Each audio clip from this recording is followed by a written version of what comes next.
Dans cette vidéo, je vous donne une méthode en 3 étapes qui fonctionne à tous les coups quand votre enfant est insolent. Ou d'ailleurs, donc je vous donne ces étapes qui fonctionnent face à l'insolence, mais ça fonctionne aussi pour tout autre comportement qui ne vous plaît pas. Alors quand notre propre enfant nous manque de respect, on se sent bien démuni, on est blessé et on ne sait pas toujours comment réagir. Surtout si ça se répète et que l'on a déjà tout essayé. Les 3 étapes que je vous donne ici sont cruciales, on a besoin des 3 et l'on peut les répéter dans toutes sortes de situations. Alors restez bien jusqu'au bout. Si vous parvenez à les mémoriser, vous aurez une solution prête à l'emploi à utiliser à l'infini. Alors avant de commencer, je me présente, je suis Hélène du blog Éduquer avec sagesse. Pour apprendre à être une meilleure maman, j'ai beaucoup cherché depuis 2016 et je suis tombée sur des pépites de sagesse, notamment dans la culture chinoise. Je les ai résumées dans des fiches mémo que j'affiche au mur à la maison et je sais que certaines mamans abonnées les encadrent même. Donc en vous abonnant dans le lien ci-dessous, en dessous de la vidéo, vous pourrez par exemple recevoir par mail les 6 trésors de sagesse tirés d'un livre qui a fait autorité dans toute l'Asie pendant des siècles et jusqu'à aujourd'hui. Le premier, c'est parti. Donc première étape, c'est de ne rien laisser passer. Tout d'abord, lorsqu'un enfant se comporte mal, insolence, manque de respect ou autre, une conséquence s'impose. Il faut, comme on dit, marquer le coup, dans des mots un peu violents. Mais rassurez-vous, tout est basé sur la bienveillance, la douceur et surtout la nécessité d'être responsable envers l'enfant et surtout de le rendre le plus responsable lui-même de ses actes et de ses paroles. Et là, je vous vois venir, certains pensent peut-être ne rien laisser passer, mais c'est fatigant. Et il y a tellement de choses à corriger. Oui, c'est vrai, mais à long terme, vous verrez, vous gagnerez du temps car vous éviterez que de plus gros problèmes apparaissent.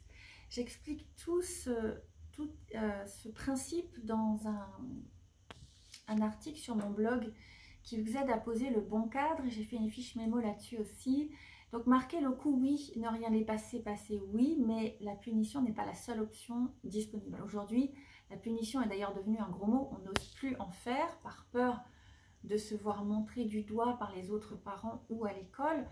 Mais rassurez-vous, il y a plusieurs façons d'être ferme tout en restant bienveillant. Premièrement, une réprimande ou une remarque sévère, bien que calme. Pas besoin de faire les gros yeux, ni d'élever la voix pour se montrer ferme. Mais comment faire alors pour être ferme tout en restant bienveillant? Ce ne sont pas les mots qui sont importants, c'est votre attitude et votre état intérieur. Vous avez 2 attitudes au choix. Soit votre intention est de prendre votre revanche pour laver l'affront de l'insolence, ou au contraire, de faire sentir à l'enfant sincèrement que vous êtes responsable envers lui. L'enfant va sentir votre intention. Il va d'autant mieux accepter la remarque sévère que vous serez calme intérieurement. Je sais, c'est pas facile. Mais c'est même ça le plus difficile, rester calme. Quand quelqu'un nous manque de respect et surtout notre propre enfant. Mais cela vaut la peine d'essayer de travailler sur soi. Alors, moi j'ai un petit avantage injuste. Il y a une vingtaine d'années, j'ai trouvé une méthode de méditation chinoise qui s'appelle Falun Dafa ou Falun Gong, qui fonctionne bien pour moi. Elle m'aide beaucoup à rester calme. Je ne dis pas que j'y arrive à chaque fois, mais je pense que je ne serais pas du tout la mère apaisée, relativement, que je suis aujourd'hui, si je ne pratiquais pas cette méthode. Alors oui, il m'arrive d'être inquiète, en colère, mais j'ai des outils pour me libérer de ces émotions négatives. Cela me permet de réagir non pas sur la base d'émotions, mais plutôt sur la base de ce que j'appelle la vraie bienveillance, c'est-à-dire celle qui place le bien de l'enfant, de la famille, au centre plutôt qu'une motivation centrée sur moi-même. Donc pour résumer, l'autorité bienveillante dont vous allez pouvoir faire preuve, vous la trouverez en travaillant un peu sur vous. D'ailleurs, la seule personne sur qui on est vraiment le contrôle finalement, c'est nous-mêmes, n'est-ce pas? Alors après cette première réaction bienveillamment sévère et calme, qui établit une distance, un peu comme un élastique que l'on tend, on passe à la deuxième phase, qui s'appelle ouvrir l'échange. Donc deuxièmement, après avoir exprimé la remontrance ou la remarque, on peut avoir une discussion ouverte, premièrement sur la raison du comportement et deuxièmement sur la manière de l'éviter à l'avenir. Je dis ouverte car je ne sais pas pour vous, mais moi j'avais tendance avant à être dans la raideur et la moralisation plutôt que dans l'ouverture. Or, quand on donne la parole à l'enfant, qu'on lui demande ce qu'il pense, on découvre des choses intéressantes, plus intéressantes que lorsque l'on donne une leçon soi-même. Ce deuxième temps après la réprimande sert à apaiser la tension pour ouvrir une porte, laisser de la marge à l'enfant. Si on reprend l'analogie de l'élastique, dans ce deuxième temps, on détend l'élastique. On se rapproche de l'enfant pour ouvrir l'échange et le mettre en confiance. L'avantage, c'est qu'on l'invite à réfléchir par lui-même pour développer son libre arbitre.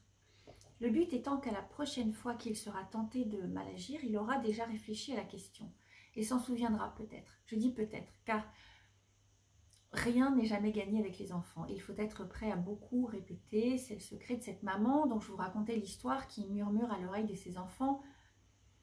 Vous verrez ça dans une autre vidéo. Et ce jeu de l'élastique, vous savez, ça ressemble beaucoup à ce qu'on apprend dans la culture asiatique, chinoise notamment, l'équilibre entre les opposés, le yin et le yang, le blanc et le noir, le froid et le chaud, le dur et le mou.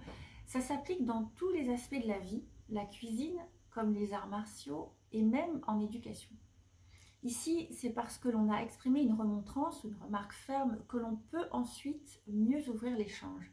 L'erreur serait d'entrer directement dans l'échange, car alors, quelle différence y aurait-il entre un parent et un ami de l'enfant? C'est banal ce que je vais vous dire, mais je le dis quand même car c'est beaucoup remis en question aujourd'hui en éducation bienveillante. Certains pensent et disent qu'ils veulent être le meilleur ami de leur enfant et c'est vraiment un but de vie pour eux et ils n'en démordent pas. Or, l'enfant a besoin d'une figure d'autorité sur qui se reposer. Le père de l'une de mes amies disait, je cite, « Tes parents sont les murs sur lesquels t'appuyer pour mieux grandir ». D'ailleurs, c'est un papa qui est né dans les années 30, donc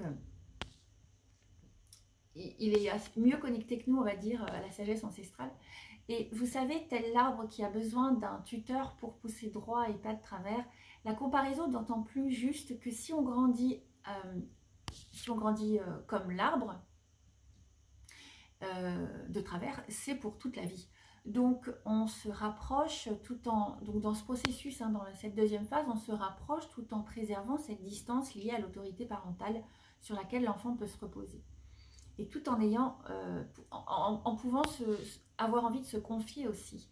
Cette deuxième phase, c'est l'échange où on détend l'élastique, on prépare le terrain pour la troisième phase. Et la troisième phase, c'est de renforcer la compréhension, le respect mutuel. Comment on fait ?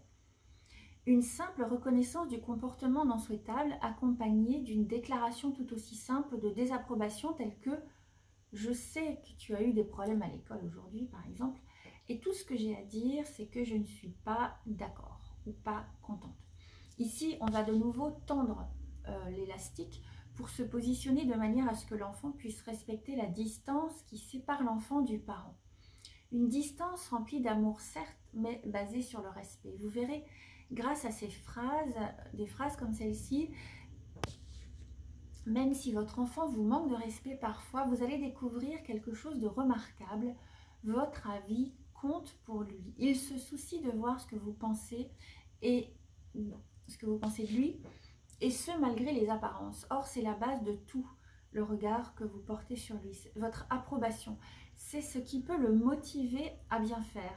Si vous avez l'impression qu'il ne vous respecte pas et n'accorde pas d'importance à votre avis, essayez cette méthode en 3 étapes. Vous verrez qu'elle va vous permettre de repartir sur de nouvelles bases. Et avant de se quitter, ne partez pas.